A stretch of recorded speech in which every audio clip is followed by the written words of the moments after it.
Hi, இன்னைக்கு ஒரு story சொல்ல போகிறேன். இது தெனாலிராமன் விகட கதைகளில் 10வது ஸ்டோரி. ஸ்டோரியோட டைட்டில் என்னன்னா கூன் நிமிர்ந்த கதை. இதுதான் ஸ்டோரியோட டைட்டில். ஸோ இந்த ஸ்டோரியில் யார் இருக்காங்கன்னா, ஒரு துறவி இருக்கார்.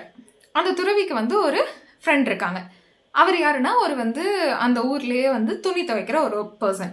ஸோ அவர் தான் இந்த துறவிக்கு ஃப்ரெண்டு. ஸோ இந்த துறவி என்ன பண்ணுறாருன்னா, நாகத்தாளி அப்படின்ற ஒரு மூலிகையை வச்சு ஒரு மருந்து ஒன்று ரெடி பண்ணுறாரு. அது கூட சில பொருட்கள், மயக்கம் தரக்கூடிய சில பொருட்களை சேர்த்து ஒரு மருந்து ரெடி பண்ணுறாரு. ஸோ என்ன பண்ணுறாருன்னா, அந்த ஃப்ரெண்டோட ஹெல்ப்போட அந்த ஊர்லலாம் யார் யார் நோயாளிகள் இருக்காங்க அப்படின்றத தெரிஞ்சுக்கிட்டு அவங்கக்கிட்ட போய் பேசி கன்வின்ஸ் பண்ணி என்ன பண்ணுறாருன்னா, இந்த மருந்தை அவங்களுக்கு விற்கிறாரு.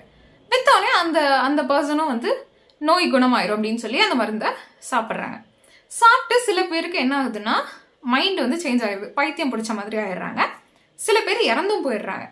இதே மாதிரி தான் அந்த துறவி எல்லாத்துக்கும் பண்ணிட்டு இருக்காரு. அந்த ஊர் ஃபுல்லாக அப்படியே அவரோட மருந்தை விற்கிறேன்னு சொல்லி வித்துட்ருக்காரு. ஸோ இந்த நியூஸ் தெனாலிராமனுக்கு தெரிய வருது. உடனே தெனாலிராமன் என்ன பண்ணுறாருன்னா, ஒரு ஐடியா யோசிக்கிறாரு. இதை நம்ம இப்படியே விட்டால் எல்லாத்தையும் இவர் கொன்றுவார். ஸோ நம்ம ஏதாச்சும் யோசிக்கணும்னு ஒரு ஐடியா யோசிக்கிறாரு.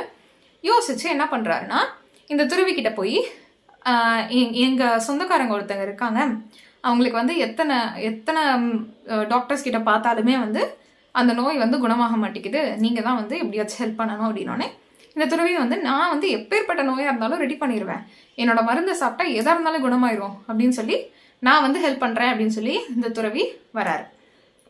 போய் பார்த்தோன்னே தான் தெரியுது, அங்கே ஆப்போசிட்டில் அந்த நோயாளி யாருன்னா, இவரோட மருந்தை சாப்பிட்டு பைத்தியமானவர் தான் அங்கே நிற்கிறாரு. ஸோ அவர் இந்த துறவியை தெரிஞ்சிருச்சு.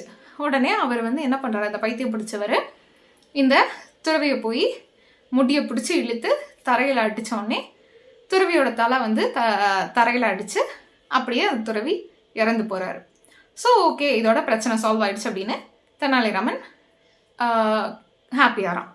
ஸோ அப்படி இருக்கும்போது இந்த நியூஸ் யாருக்கு போகுதுன்னா, ராஜாவுக்கு இந்த நியூஸ் தெரிய வருது. உடனே ராஜா எல்லாத்தையும் கூப்பிட்டு கேட்குறாரு, என்ன எதாக இருந்தாலும் நீங்களே பண்ணிக்கிட்டா நான் ராஜான்னு எதுக்கு இருக்கேன்? ஸோ எதாக இருந்தாலுமே ராஜா கிட்ட தான் ஃபஸ்ட்டு வரணும்.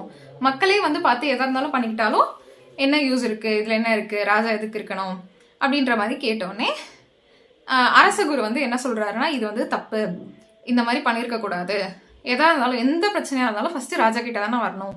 அதனால நீங்கள் என்ன பண்ணுங்கள், தரையில் மண்ணை தோண்டி தெனாலிராமன் கழுத்து வரைக்கும் மண்ணை வச்சு புதைச்சு அவரோட தலையை யானையால் மிதிக்க வச்சு கொன்றுங்க.